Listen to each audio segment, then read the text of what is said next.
पिछले एपिसोड में हमने देखा था कि यान रेंग जो था वो क्लिफ मेंबर के साथ शामिल हो चुका था, लेकिन जब उसको पता चलता है कि ये लोग तो यहाँ पर जियांग शुई को मारने की प्लानिंग कर रहे हैं, तो यान रेंग जाकर सारी की सारी बात जियांग शुई को बता देता है, जिस वजह से जियांग शुई और यान रेंग दोनों आपस में मिल चुके थे। और ये दोनों मिलने के बाद उन सभी के सभी क्लिफ मेंबर की वाट लगा देते, उन्होंने उनको मार डाला था। जिसके बाद यान रेंग उस लेटर को डिलीवर करने के लिए जा चुका था, लेकिन वो जो कमांडर होती है वो अपने एक सबसे खास साथी जिसका नाम लीवू था उसको भेज देती है ताकि वो जाकर यान रेंग को जान से मार डाले और उससे वो लेटर हासिल कर सके। तो लीवू पहुंच चुका था यान रेंग के ऊपर हमला करने के लिए। यान रेंग और जियांग शुई दोनों अपनी पावर का इस्तेमाल करते हुए लीवू के साथ फाइट करने की कोशिश करते हैं, लेकिन लीवू बहुत ज्यादा खतरनाक था। जिसके बाद यहाँ से ये एपिसोड शुरू होता है। तो इस एपिसोड की शुरुआत में जियांग शुई ने लीवू के ऊपर अटैक तो कर दिया था, लेकिन अभी तक के लीवू जो था वो यहाँ पर मरा नहीं था। वो उतना ही ज्यादा स्ट्रॉन्ग होता है। वो कहने लग जाता है जियांग शुई से कि ये तो तुम्हारी जो पावर है ना वो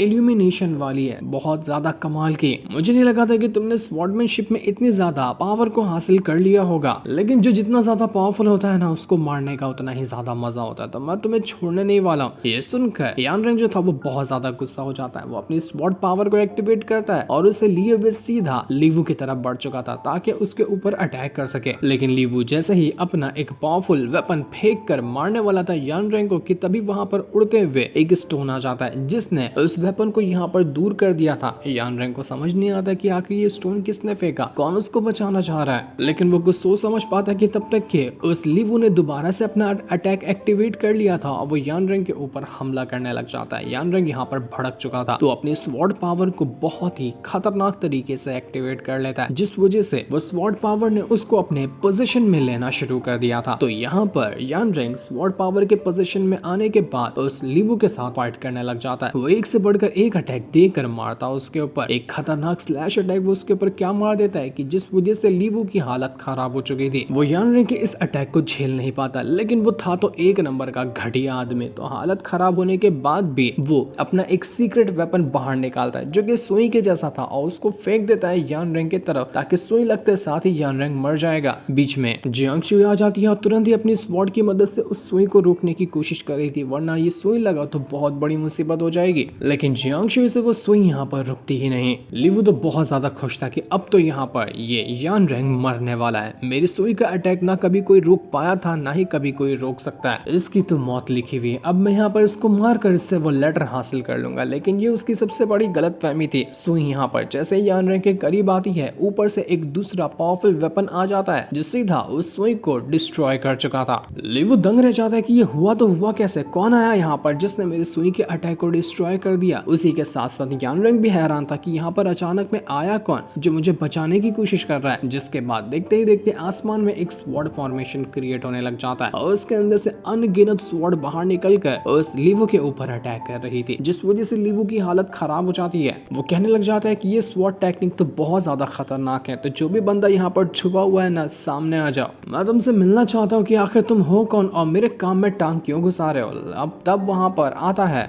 वही फैंग जिसको हमने लास्ट एपिसोड में भी देखा था, और यही था स्वॉर्ड मास्टर। यही जब से यान रेंग को बचाने की कोशिश कर रहा था। ये देखकर लीवू जो था वो बिल्कुल हैरान रह जाता है कि मैंने तो सुना था कि ये स्वॉर्ड मास्टर फैंग कब का मर चुका है, लेकिन ये वापस से जिंदा कैसे हो गया। और चलो जिंदा हो गया उससे मुझे फर्क नहीं पड़ता, लेकिन ये मेरे काम में टांग क्यों घुसा रहा है, आखिर इसका क्या लेना देना है इस यान रेंग के साथ। तो यहाँ पर वो लीवू कहने लग जाता है कि जरा देखो तो कौन आया है यहाँ पर, लेजेंडरी स्वॉर्ड मास्टर आए हैं खुद चल के। क्या फैंग आपको कुछ काम था क्या? अगर काम था तो हमारे ब्लेड सेक्ट में चलिए ना, वहीं जाकर हम कुछ काम की डील वगैरह करते हैं। ब्लेड सेक्ट से अच्छी जगह आपको कहीं नहीं मिलने वाली, जो काम करवाना हो जैसा काम करवाना हो हम वो कर देंगे। तो ये सुनकर वो जो फैंग था अपनी पावर का इस्तेमाल करते हुए ऐसा ऑरा एक्टिवेट करता है कि उसके सामने लीवू खड़ा तक नहीं हो पा रहा था। ये देखकर लीवू समझ चुका था कि ये जो फैंग है वो उसके साथ बातें करने तो नहीं बल्कि उसको मारने के लिए आया हुआ है। तो वो कहने लग जाते कि देखिए सीनियर यहाँ पर है तो मैं अपने कदम पीछे करने को तैयार हूँ, क्योंकि मैं भी मुकाबले का बिल्कुल भी नहीं हूँ स्वॉर्ड मास्टर फैंग के। तो यान रेंग बाय बाय, कुछ दिन और जिंदा तो रह ले, अभी तो मैं चलता हूँ, मुझे याद करते रहना। इतना कहने के बाद वो वहां से जा चुका था। दूसरी तरफ हम जाओ और उसके सारे के सारे जो टीम मेंबर्स थे उनको देख पाते हैं। वो सभी आपस में बातें कर रहे थे। बातों से उनके हमें ये पता चलता है कि ये लोग कह रहे हैं कि इनका जो लीडर जाओ है ना वो गया है यान रेंग को ढूंढने के लिए। बाकियों का कहना होता है कि हमारे सीनियर जाओ ने तो ये सोच लिया है कि यान रेंग हमारी मदद करेगा उस ब्लेड सेक्ट से लड़ने में, और और उन्होंने जिसको भी अपना साथी बनाया होगा हमें मारने के लिए, उनसे मुकाबला करने में यान रेंग हमारा सहारा बन सकता है दुश्मनों का खात्मा करने के लिए, क्योंकि उसके पास वो अजीब तरह की स्वॉर्ड है ना, वो स्वॉर्ड बहुत ज्यादा कमाल की है। तो अगर हम यहाँ पर यान रेंग को अपनी टीम में शामिल करते हैं तो हमारे लिए बहुत अच्छा हो जाएगा। इसी वजह से जाओ जो था वो यान रेंग को ही ढूंढने के लिए निकला हुआ था, और तब तक के बाकी लोग ये एक छोटे टेंपल के अंदर रात गुजार रहे थे और आपस में बातें वगैरह कर रहे होते हैं। लेकिन इनको क्या पता था कि ये रात उनकी जिंदगी की आखिरी रात होने वाली है। तभी वहां पर उनको जो टेंपल के अंदर वो लोग बैठे थे, बाहर से किसी के अजीब तरह से हंसने की आवाज सुनाई देती है। ये सुनकर सारे के सारे लोग घबरा जाते हैं। उनमें से एक बंदा कहने लग जाता है कि जरा बाहर जाकर देखना कि बाहर कौन है, क्या किसी को हमारी मदद की जरूरत है या फिर कोई आया है हमसे मिलने के लिए। तो डरते डरते ही सही एक बंदा बाहर झांक कर देखता है, लेकिन जैसे वो बाहर झांक कर देखता है उसकी हवा निकल जाती है। वो चिल्लाने लग गया था कि भूत भूत, बाहर मैंने अपनी आंखों से भूत को देखा। सभी लोग एकदम हैरान कि ये क्या हो गया, ये पागल हो गया क्या, भूत कहाँ से आ सकता है यहाँ पर। तो सारे लोग भी जैसे ही बाहर जाकर देखते हैं, जो बंदा पहले बाहर जाकर देखकर अंदर आया था, अचानक में ही उसकी कोई जान ले लेता है। इतना खतरनाक उसके ऊपर अटैक हुआ था कि वो हथियारे को कोई देख ही नहीं पाता, तब तक कि उस बंदे की जान जा चुकी थी। सारे लोग में दहशत फैल जाती कि ये क्या हुआ, कौन आकर इसको मार दिया। लेकिन सब लोग डरे ही हुए थे क्या। एक के बाद एक करते हुए अचानक में कोई आता और इतना बिजली की रफ्तार के साथ किसी को मार कर चला जाता, पता ही नहीं चलता। सभी लोग उस बंदे के ऊपर अटैक करने की कोशिश करते हैं, लेकिन वो लोग अटैक क्या कर पाते कि इससे पहले वो बंदा उनके ही साथी किसी और को जान से मार दिया होता। सभी लोग डर चुके थे कि यहाँ पर क्या हुआ। देखते ही देखते जाओ के जितने भी साथी थे सभी की एक के बाद एक करते हुए लाशें बिछती जा रही थी। सभी का खात्मा हो चुका था। जिसके बाद वहां पर आता है वही किन। इसी को वो कमांडर की जो थी उसने हायर किया था ना जाओ को मारने के लिए, तो यही वो था जिसने जाओ के सभी साथियों को मारा। वो उनसे कहने लग जाते कि तुम्हारा जाओ तो यहाँ पर नहीं है, लेकिन कोई बात नहीं, पहले तुम लोग मर जाओ, तुम्हें कंपनी देता हुआ वो भी तुम्हारे पास आ ही जाएगा। तो इतना कहने के बाद उसने जाओ के सभी साथियों को मौत के घाट उतार दिया था। दूसरी तरफ हम यान रैंक और बाकी सभी को देखते हैं, जहाँ पर यान रैंक बड़े आराम से मछलियां वगैरह फ्राई कर रहा होता है, और उसको फ्राई करने के बाद वो फैंग को देते हुए कहता है कि अंकल मास्टर ये लीजिए और खाइए, इसको मैंने आपके लिए ही फ्राई किया है। लेकिन जियांगशुई कहने लग जाती है कि बेवकूफ कहीं के, उसको अंकल नहीं बोलते, ये सीनियर फैंग है, इनको सीनियर फैंग बुलाओ। तो यान रैंक भी उनको सीनियर फैंग कहते हुए कहता है कि ये लीजिए, बड़ी टेस्टी मछली है, आप खाइए तो सही एक बार इसको। तो जैसे ही वो फैंग वहां पर उस मछली को खाता, उसको बहुत टेस्टी लगी थी, तो वो एक ही बार में पूरी मछली को निगल जाता है। जियांगशुई और यान रैंक उस फैंग से कहने लग जाते हैं कि आप है कौन और अचानक में यहाँ पर आना हुआ कैसे, कुछ जरूरी काम था क्या हमसे, क्योंकि आप हमें बचाने की कोशिश कर रहे थे। तो वो फैंग कहने लग जाता है यान रैंक से कि तेरे पास एक लेटर है। सच कह रहा हूँ ना मैं कि तेरे पास होगा वो लेटर। यान रैंक हैरान कि यार इसको कैसे पता चल गया उस लेटर के बारे में, असल में ये है कौन जो सारी जानकारी जानता है। तो फैंग कहने लग जाता है कि मुझे सब कुछ पता है कि तुम्हारे पास वो लेटर है, इसको कहाँ डिलीवर करना है, किसने तुम्हें वो लेटर दिया और इस लेटर के अंदर है क्या। यान रैंक को समझ नहीं आ रहा था कि आखिर इसको इतनी सारी जानकारी कैसे पता। तो फैंग कहने लग जाते कि ये जानकारी मुझे उसी ओल्ड मैन ने बताई है, ये वही ओल्ड मैन जू था जो यान रैंक को पालकर बड़ा किया था।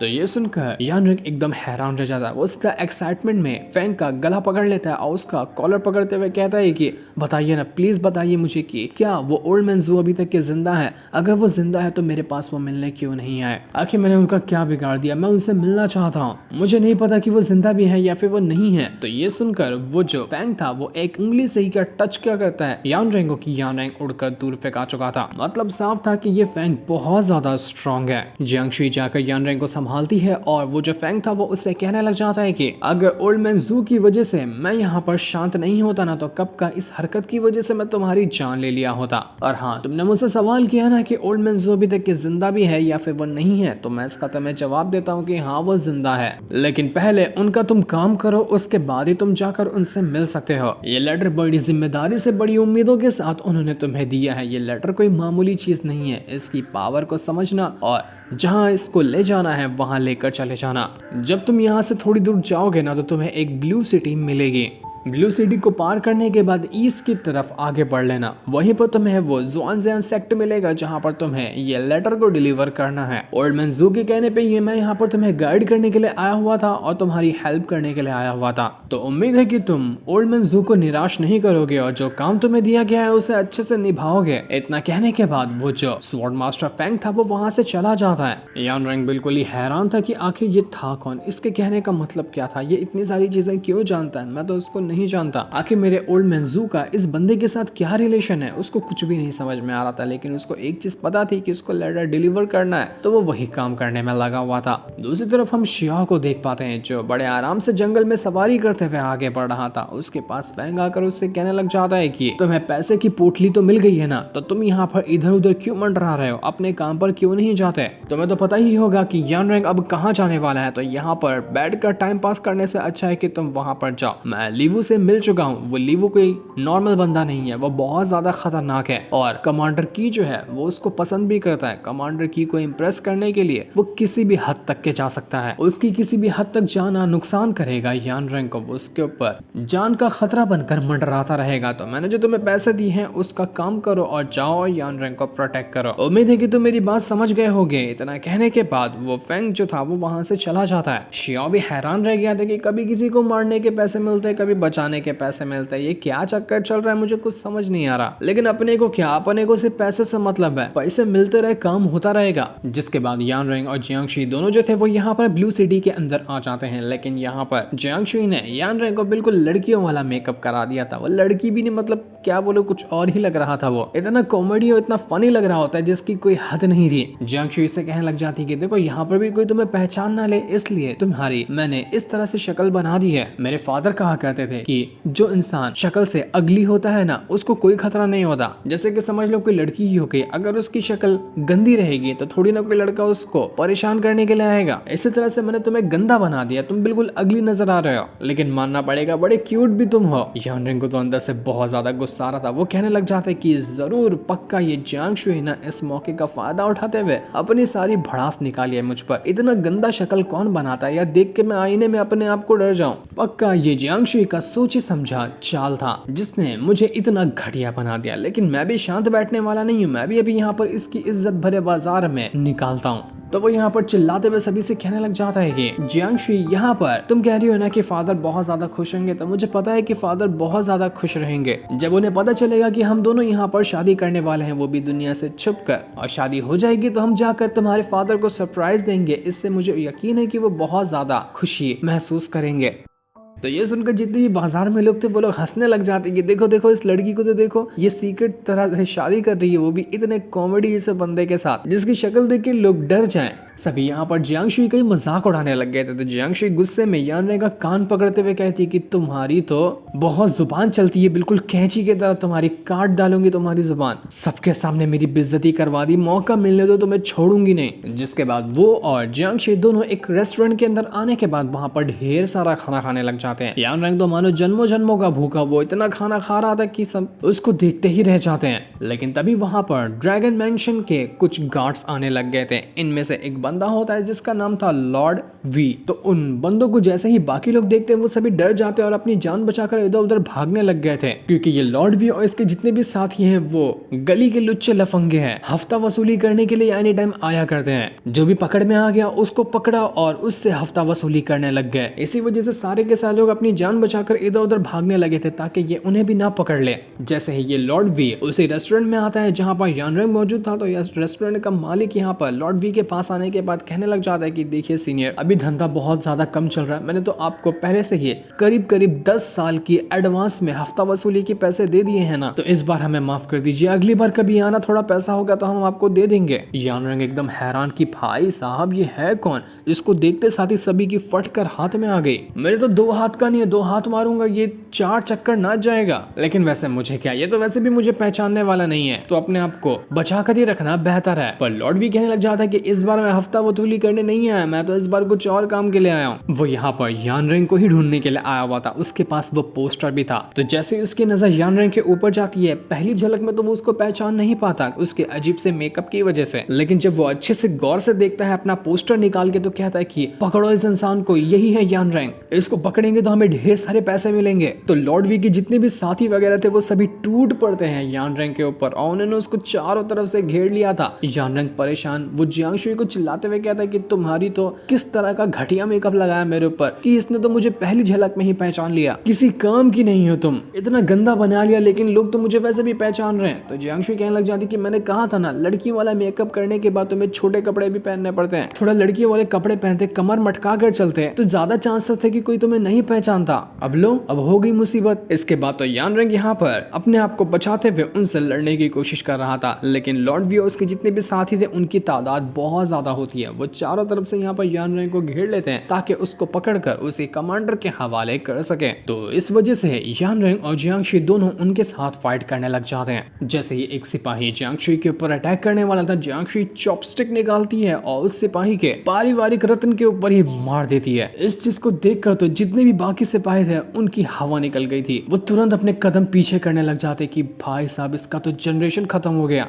यान रेंग भी बिल्कुल हैरान था। वो जियांगशुई से कहने लग जाता है कि एक ही अटैक मारा और ऐसा अटैक मारा कि पूरी जनरेशन की तुमने वाट लगा कर रख दी। ऐसा अटैक भी लड़कियां करती हैं क्या? तो जियांगशुई कहने लग जाती है कि देखो, हर बार मार्शल टेक्निक की काम नहीं आती है कि तुम स्वॉर्ड निकालो, ये पावर एक्टिवेट करो, वो पावर एक्टिवेट करो और सिपाहियों को मारो। कभी कभार सांपों को मार कर भी काम चल जाता है। यान रेंग एकदम हैरान रह चुका था कि नहीं भाई साहब, मैं इस जियांगशुई को तो नॉर्मल लड़की समझता था, लेकिन ये तो बहुत ज्यादा खतरनाक है। जितने भी लॉर्ड वी के सिपाही थे वो अपने डरते डरते कदम पीछे करने लग गए थे। जियांगशुई कहती कि जल्दी आओ, किसको और अपनी जनरेशन खत्म करनी है, मैं उसके लिए तैयार हूँ। लॉर्ड वी अपने सिपाहियों से कहने लग जाता है कि यहाँ खड़े खड़े मेरा मुंह क्या देख रहे हो, तो मैं यहाँ पर डरने के लिए बुलाया था कि जाओ और पकड़ो इस यान रेंग और जियांगशुई दोनों को, जिंदा मत छोड़ना दोनों को, मैं दोनों को मरा हुआ देखना चाहता हूँ। तो इस वजह से यान रेंग जो था वो तुरंत ही जियांगशुई को लेता है और वहां से बाहर भागने लग जाता है। ये दोनों रेस्टोरेंट के बाहर आने के बाद अपनी जान बचाते हुए इधर उधर भागने की कोशिश कर रहे थे, लेकिन उनके पीछे तो लॉर्ड भी अपने पूरे साथियों के साथ पड़ चुका था। वो उनको यहाँ पर छोड़ना नहीं चाह रहा था। सिपाही वगैरह जियांगशुई के पीछे पड़ चुके थे, लेकिन लॉर्ड भी जो था वो तो पूरी तरह से पड़ चुका था यान रेंग के पीछे। वो उसको मार मार कर उसकी हालत खराब करने की कोशिश करता है। वो अपने स्वॉर्ड की मदद से अटैक कर रहा था, लेकिन जब यहाँ पर यान रेंग खुद को बचा नहीं पाता तो वो कहने लग जाता है कि तूने मुझे मजबूर किया मेरी स्वॉर्ड की पावर इस्तेमाल करने में। अब देख, अब मैं शैतान बनता हूँ। अब मैं अपनी स्वॉर्ड की पावर को एक्टिवेट करते हुए ऐसा तुझे मजा चखाऊंगा ना कि तेरी पतलून गीली हो जाएगी। तो मेरा जलवा देखने के लिए तू तैयार हो जाता हूँ। जैसे ही अपनी वो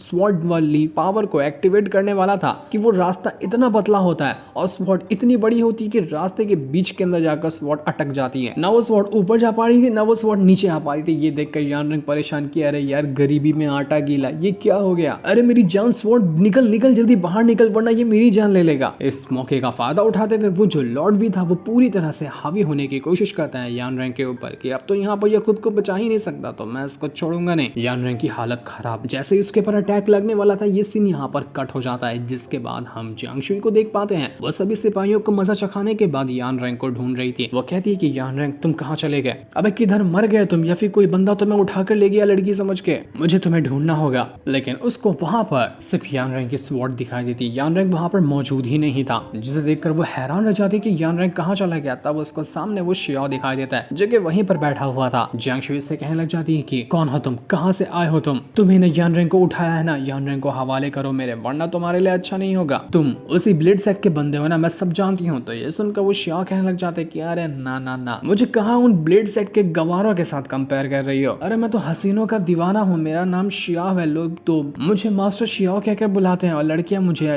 प्यार से अपना मजनू कहकर बुलाती हैं। हसीनों का दीवाना मैं हूँ शियाओ। तो जियांगशुई कहने लग जाती कि चल चल बकवास बातें मत कर, बता मुझे कि आखिर यान रेंग को तूने कहाँ छुपाया है। तो ये सुनकर वो शियाओ कहने लग जाते हैं कि यान रेंग चाहिए तो ठीक है, मेरा पीछा करो, मैं तुम्हें वहां तक ले जाऊंगा। इसके बाद वो वहां से आगे बढ़ने लग जाता है। तो जियांगशुई थी वो उसके ऊपर अटैक करते हुए उसको मारने की कोशिश कर रही थी कि बता मुझे फटाफट से कि आखिर तूने यान रेंग को कहाँ छुपाया, वरना मैं तुझे जिंदा नहीं छोड़ने वाली। ये दोनों यहाँ पर एक दूसरे का पीछा करने लग गए थे। यहाँ पर वो शियाओ तो बड़े मजे से भाग रहा था और वो बहुत मजा आ रहा होता है उसको जियांगशुई को परेशान करने में। तो वो भगाते भगाते ही जियांगशुई की हालत खराब कर रहा था। जियांगशुई जब मारते हुए उसके ऊपर अटैक करने की कोशिश करती है तो उसका वहां पर पैर फिसल जाता है और वो नीचे गिरने वाली थी, लेकिन तभी वहां पर वो शियाओ जाकर उसको गोद में उठा लेता है और उससे कहता है कि क्यों, मैंने कहा था ना लड़की लड़कियां मुझे देखते साथ ही फिसल जाती है और देखो तुम भी मेरे प्यार में आकर फिसल गई, अरे मैं हूँ ही इतना खास कि लोग मुझ पे मरते हैं। ये सुनकर जियांग शुई को बहुत ज्यादा गुस्सा आ रहा था। वो उससे कहती है कि ज्यादा खुद को हसीनों का दीवाना समझ रहे हो ना, तुम्हें तो मैं मजा चखाती हूँ, छोड़ूंगी नहीं तुम्हें। तो वो यहाँ पर अपनी स्वॉर्ड निकाल कर जैसे ही उसके ऊपर अटैक करने वाली थी कि तभी उसकी स्वॉर्ड में से अजीब तरह की पावर बाहर निकलने लग जाती है। ये देखकर वो घबरा चुकी थी और अपनी पावर को वो छुपाने की कोशिश करती है, लेकिन ये चीज देखकर शियाओ समझ जाता है। वो उससे कहने लग जाता है कि ये जगह ना सही नहीं है, यहाँ पर दीवारों के भी कान होते हैं, तो बेहतर यही होगा कि अपनी आइडेंटिटी ना तुम यहाँ पर रिवील मत करो, वरना तुम्हारे लिए ही मुसीबत हो जाएगी। जो सुनकर जियांग शुई भी हैरान रह चुकी थी कि आखिर इसको इसके बारे में कैसे पता चला, लेकिन ये शियाओ यहाँ पर जियांग शुई की कौन सी आइडेंटिटी के बारे में बात कर रहा था, क्यों यहाँ पर जियांग शुई इतना ज्यादा घबरा गई, इसके बारे में अभी हमें नहीं बताया जाता। साथ ही साथ यान रंग भी कहाँ चला गया, ये सारी चीजें हमें नेक्स्ट एपिसोड के अंदर पता चलने वाली हैं। जिस सीन को दिखाते साथ ही ये वाला एपिसोड यहीं पर एंड हो जाता है। Thanks for watching.